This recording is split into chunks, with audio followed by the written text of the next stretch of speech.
guys? Same. Good to see you. Good to see you. Excellent. And, I'm digging the album. It's got to feel good to get that out there for the people. Cool. Yeah. Yeah, it's really cool. Yeah. It feels awesome. Yeah, that's cool. Well, let me introduce you first. I have Pete Sandberg and Björn Dahlberg from Mad Invasion here with me. And Mad Invasion has released their debut album called Edge of the World, and it's on MI Media Group. And we're going to talk a little bit about that too, which is your own label. But let's start at the beginning. How did you guys get together and form this band? It's not a new thing for you, is it? No, it's not. We all been in the industry for many years in different bands and projects and stuff. And Björn called me up some years ago and had an idea about forming Mad Invasion, of course. Yeah. And Björn and I have worked together before when Björn worked as a producer and a sound engineer in his own studio, MRC studio. And I recorded 2 solo albums and a band called Snake Charmer. So Björn and I have known each other for about 30 years or so. Wow. And then we hooked up in I think 4 or 5 years ago. Yeah, something like that. And Björn had an idea about the concept of Mad Invasion and what the song should be about. And so we just did a demo and it worked out great. So we just continued from there. And the result is Edge of the World, our debut album. Yeah, it's fantastic. Came out in September. It's available for everybody. And, for everybody who hasn't heard it, describe the sound for me. Everybody's going to form their own opinions and put it in a box of some sort. What is it for you? Mad Invasion is classic hard rock, inspired from the early 70s, like Sabbath, Zeppelin, stuff like that. But of course, it's a modern twist. It's contemporary. So with today's sound and programming and stuff, we melt that together with Björn's heavy, hard-hitting riffs, who are inspired from the early 70s. That's the best way I can put it. Yeah, we grew up with those bands. Yeah, and, UFO. Unfortunately, they didn't have that good sound on their records No. at that time. Yep. We wanted to do an album with that kind of music, but with really good sound. So that's pretty much it. Yeah. Yeah, that's cool. It would be cool to hear some of those classic records being, if those bands were coming out today to be in a studio like you're in. Re-record those albums with early UFO, Angel, bands such as like Rush, for example, Triumph, bands like these. If they would record those albums today, it would be a huge experience, I think. Yeah, I think so too. Well, technically today, Yeah, and you mentioned Angel, and that's so great to hear. What a great band, and I got fantastic band. Greg Drift, fantastic keyboard player, and songwriter. Yeah, awesome band. Unbelievable. Yeah, I got a couple T-shirts in there for Angel, and I thought about throwing that on, but I said nobody knows who they are. Yeah, I do. We do. Fantastic. Yeah, one of my favorite bands from back then. So, and still going, which is great to see. It is. Now, I hear your music, and I would agree wholeheartedly with how you describe it, and that's what I got from it for sure. And it has a real melodic, big harmonies, and those nice choruses. I think of that, and I think Frontiers Records. That's what they do. They're a big label for melodic rock. You are not on Frontiers. You have your own label, MI Media Group. Tell me how that decision came about to make your own label, and what are the advantages and disadvantages of that? We talked about it, Björn and I and Hal, and we decided to not go that way with Frontiers Records, because you're very controlled, like you say, it's a big label, right? They want to put their own songs, their own songwriters on the albums. You have maybe 3 or 4 of your own songs, because they have kind of a structure or how they want to handle the bands that they are signed to them. And Björn is not into that at all. He want to be in control. when it comes to composing. I want to be controlled when it comes to the lyrics. Björn and I want to take those decisions together with Hal, and Hal does the programming and stuff like that. And you can't do that actually, that freedom in the creative process. You can't do that actually with a label such as Frontiers. I have many friends who are signed to Frontiers. Yolande, for example, from Norway, is a good friend of mine. He has explained to me all this,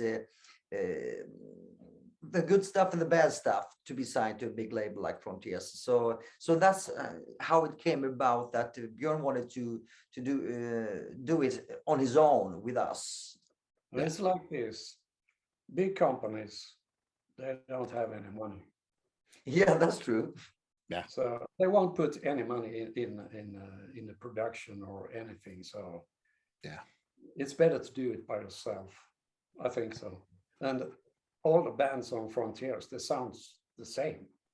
Yeah. If you listen to the records, it doesn't matter. It's only different singers. But it sounds the same. I don't understand it. So yeah, I think it's like a mass production, like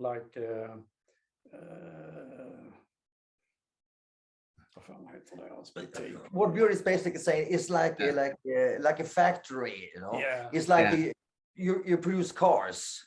You have four wheels, you have a steering wheel, and so on and so forth, right? And that's a little bit what Björn thinks about, I think. Yeah, something like that. Something like that. Yeah, same car, different driver. Yeah, exactly. Yeah, and it's good they exist. Of course, fantastic that they are so big as they are, and bands can get signed and get their music out there, of course. But it's not really our cup of tea, so to speak. No.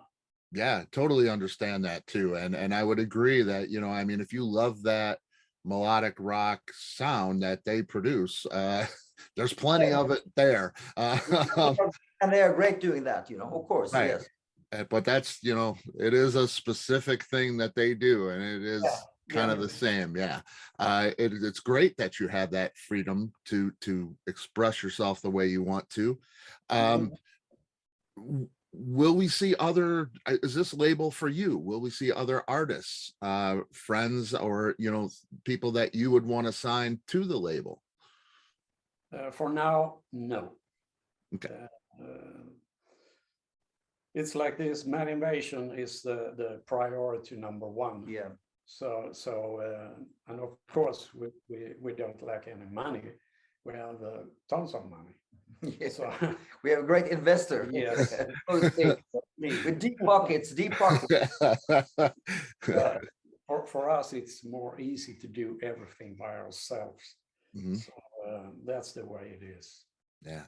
Well, you have a beautiful studio right there too, and that's a big help when you got you know, a board like that, and a place to record for yourself, and you got everything you need, and you can get the sound you want. And yeah, exactly.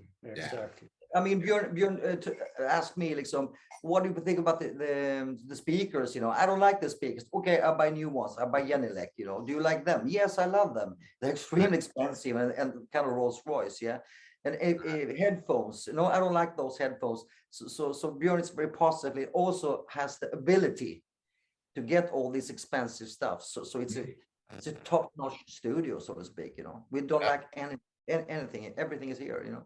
Yeah. And that's great. That's a great advantage. And it is. That's luxury. That's a luxury, you know. We can do what we want when we want. Yeah. Wow, that's great. That's great. It's our own studio. We have everything. We have tube compressors and tube old school, you know, old school stuff.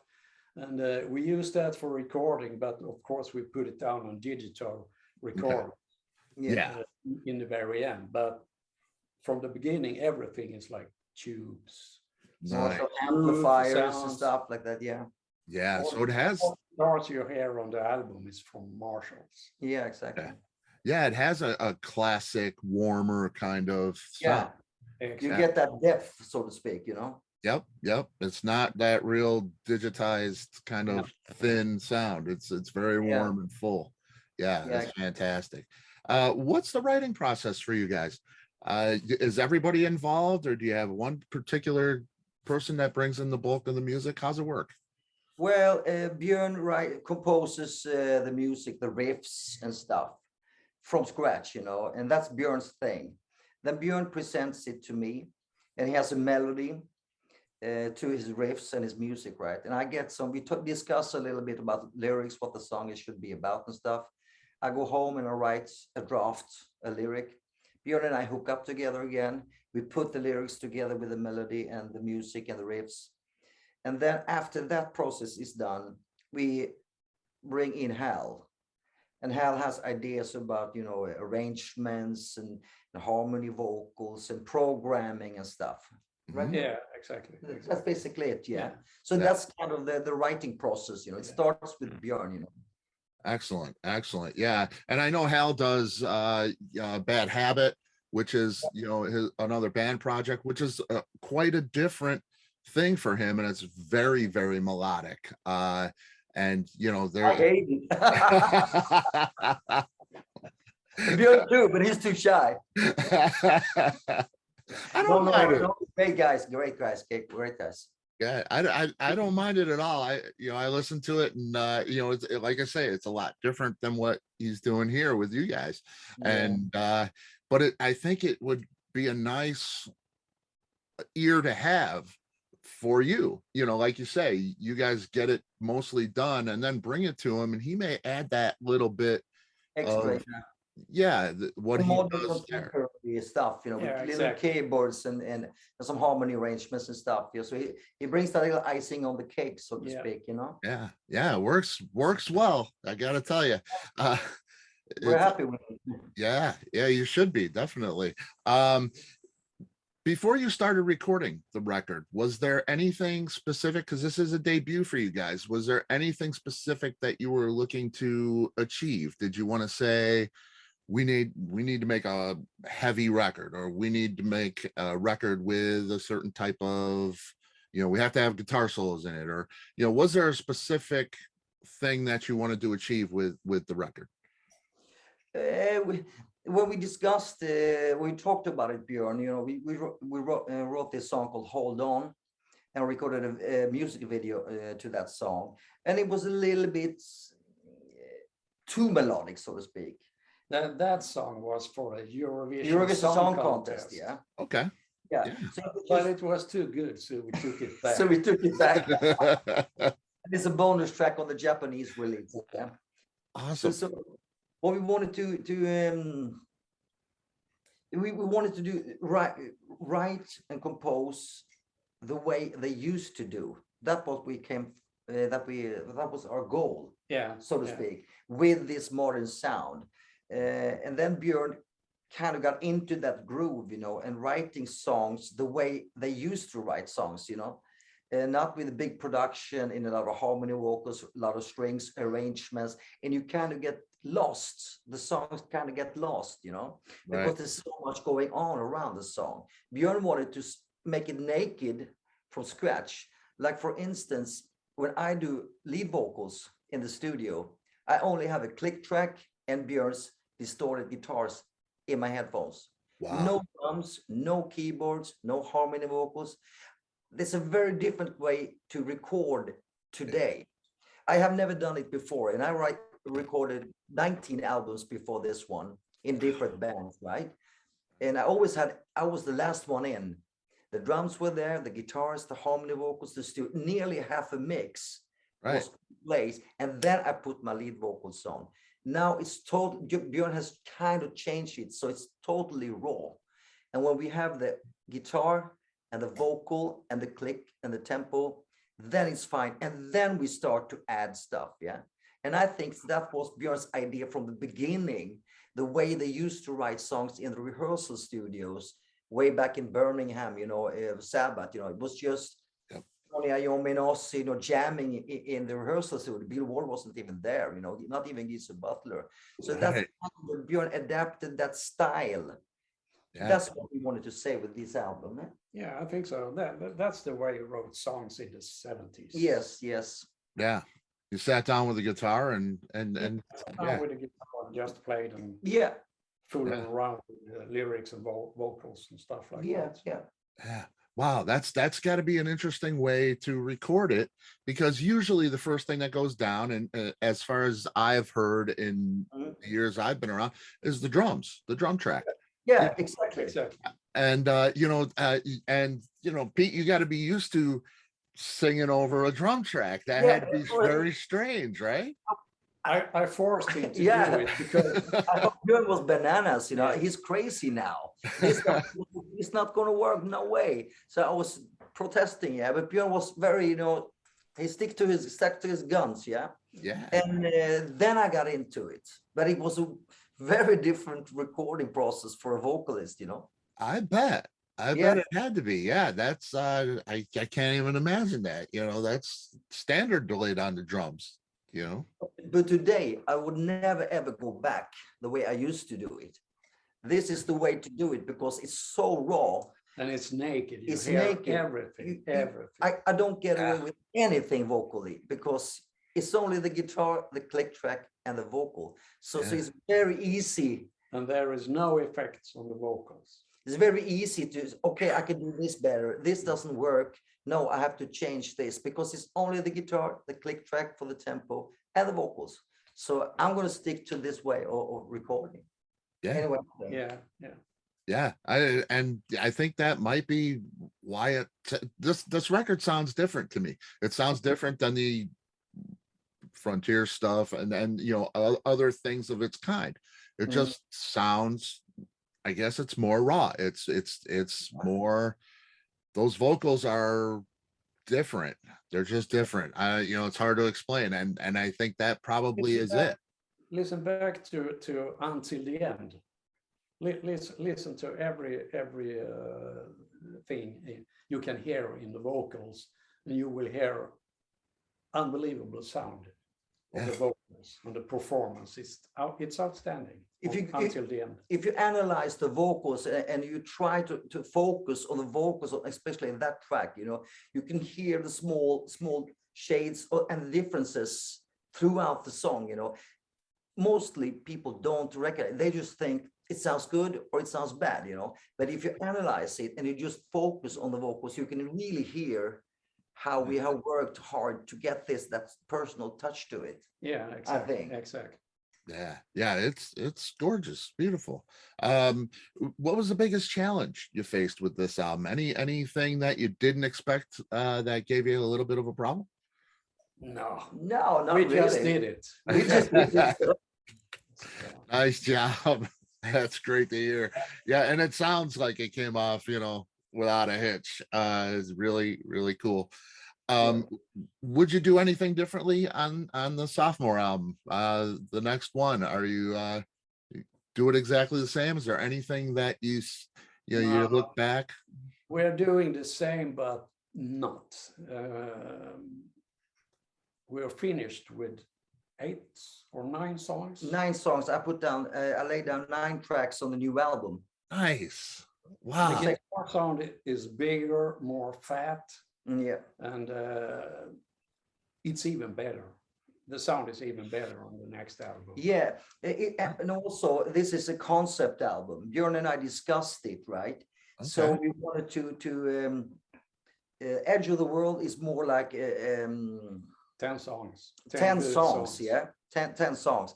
Right. This is a concept album, so each song entwines with each other, right? And we also have a narrator, a speaker that's going to introduce each and every song with some certain sound effects and stuff, you know. So it's going to be a concept album. That's different from this one, exactly. I think, And the sound is even better. And the sound is even more heavy. Wow, awesome. Now was that intentional to make that sound a little beefier and fuller, or did it just happen that way? No, it is beefier and fuller on the second album. It was a natural progress. First one. The guitars are a little bit higher in volume. In the mix, yeah. In the mix. Okay. Than it is at the first album. The drums are a little heavier. Drums are a little heavier. Yeah. Everything pumped up a little bit. Yeah, it's like a natural progress from Edge of the World album to this next one that we're going to take it a little bit further. Yeah, we learned by the mistakes. Yeah. Oh, nice, nice. Not many mistakes, but a few I ones. was gonna say, what mistakes? Well, we think there is mistakes. You can always do better, you know. You can always Yeah. do If you better. break and stuff, of course, yeah. The album's never done, right? No, exactly. um, tell me about the videos. It's really, really neat what you got going on. You have a little good and evil angel thing happening, which is really interesting. And it jives with the cover art, which is really great. How involved were you with that concept of the good angel, evil angel? You know, and do you enjoy making the videos? Yeah, the whole album is about good and evil, you know, the way the world look today, you know, and you look around and you see all these tragedies everywhere. And it's not good and evil in the sense of, you know, the devil and God, heaven and hell. It's good and evil to everybody. It's in the eye of the beholder, so to speak, you know. You can feel evil in your own way and Good and evil in humanity. in humanity, yeah. Yeah. Exactly. So that's why we have this idea with the angel, the white, pure, innocent angels. The white one is the evil one. So I the white love that. actually the evil one, you know. Yeah. So it's kind of a trick there. That's what basically what I can say about all this gimmick with this angel. Yeah, and if you check out next video, Walking in the Shadows, Yeah. you will be more wise than Yeah. Cool. whole thing about the Then it kind of comes together, white you know, on the angel. fourth It video. comes together. Yeah. Nice. Yeah. So that you guys were involved with that concept. You just didn't have somebody do a video No, for no. you. You guys really, yes, that's a hands-on thing. Björn is producing the videos, and he when the song is done with vocal and guitar, he immediately gets an idea about the storyline of the video, what the video is about, because Björn and I has worked together with the lyrics and what do we want to say with this song. Walking in the Shadows follows the lyrics, and that we were shooting that video here in Malmö, Sweden, and in Prague. We have to go there, you know, because Czechia. all these evil castles and stuff. Yeah. So you can see the nice bridge of you call it the Carl's Bridge. Okay. So- Yeah. See, we don't get that kind of thing here in Chicago. No. Not quite. But the storyline, there's not a video production company that comes up with the storyline. It's going to be an angel, it's going to be a pretty girl, there's going to be fast cars, not at all. We do all stuff. Björn writes the storyline of the videos. And of course, we have some ideas too, right? Yeah. And now on Saturday, we're going to shoot another 2 videos. From the For the next album. Wow. With Mikkey Dee. Mickey is going to join us as a guest on those videos too. That's awesome. That is really great. Now, before we get into Mikkey Dee, I want to ask you about that too. You guys obviously like video, because I hear so much about, you know, it's an all-day thing and we play the song 900 times and it's just something we don't want to bother with. You guys embrace the video. Yeah. Exactly. I mean, it's a part of the concept, you know. If you don't sing, you have to make instrumental music. You know? And if you don't have instruments, you have to do a cappella music, right? And music videos, I think anyway, I think Björn and the guy feels the same. It's a necessity. It's necessary, and therefore it doesn't become a hard work or anything. It's kind of fun, you know. It inspires you because the pictures kind of brings the music to life, so to speak. So it's extremely important. I enjoy recording. Yeah, and the songs are getting better. And the songs are getting better. Sorry. We have 3 more videos to release. Yeah. From this album, Edge of From the this World, album. Man, We have additional 3 more videos. Yeah. that's great. That's great. Now the next one's a concept. You could almost do a movie. No, slow down. Want a part in the movie? Yeah, exactly. There you go. You got it. Just say the word. Yeah. Mikkey Dee. Mikkey Dee is all over the videos. I guess my question is, does he play on those songs on the album? Is he on the album at all? No, he's a guest on the music videos. Okay. And I know Mickey since we were teenagers in Gothenburg from the rock scene, right? And then pretty early on, he went on to King Diamond and Doc and then Motorhead and stuff like that. So he kind of moved pretty early away from that. We knew each other pretty much in as when we were teens. So I talked to Björn about it and the guys, and yeah, give him a call and ask him if he wanted to join us for a couple of music videos. And he loved the songs, and we hooked up again. You know, we kept in touch over the years, of course. So he said, yes, I can gladly come down and hit the drums, you know. So that's the connection with Mickey and meditation. Yeah. Yeah, and he's on a few more for the next record. Yeah, at least two more. At least two more, yeah. Album. We're going to record that next Saturday and Sunday. And those songs are killers, so I'm telling you. Scott, these are the titles: Voodoo Queen and Master of Sorrow. Yeah. That's the title of those two songs. So it's pretty nasty. Yeah. You know, you say that, and you know, back in the day when I used to thumb through records looking for new music, you know, and I'd pick up a handful of records and take them home and get all excited. That's how I picked a lot of my records. You know, if it said, you know, party at 9 o'clock or something, I was like, you know, but when it said Voodoo Queen and stuff, I was like, yeah, exactly. That was a keeper right there. Exactly. That was the same with me. I picked up the album and I read guitar, bass, drums, vocals. Okay, I read that one, yeah. Guitar, keyboards, cello, no. No had a trombone, no, exactly, yeah. Definitely. That's started, yeah. You know, I want to respect you guys' time, and I know you're busy with that next record. Are you going to be busy touring? Is that a possibility? Yeah, it's definitely in the pipeline. Right now, we are doing a lot of promotion work, right, for Edge of the World album. And we have some video releases. The next one is Walking in the Shadows, and 3 more after that. 2 more. 2 more after that, yeah. And then, so that's what we're into now. And then next weekend, we're going to record. We're in the process of recording live vocals. Next weekend, we're going to do the 2 videos. So it's definitely in the pipeline, a little bit further down the road, because right now it's very hectic. Yeah, I think we want to release the second album first before we hit the road. Yeah. So and we will release that album before next summer. So you have 2 albums to tour on, so to speak. You know? Exactly. It's a little bit shy to tour on the first album. Yeah. And then, you know, the second one being a concept album. Exactly. Possibly do it in its entirety.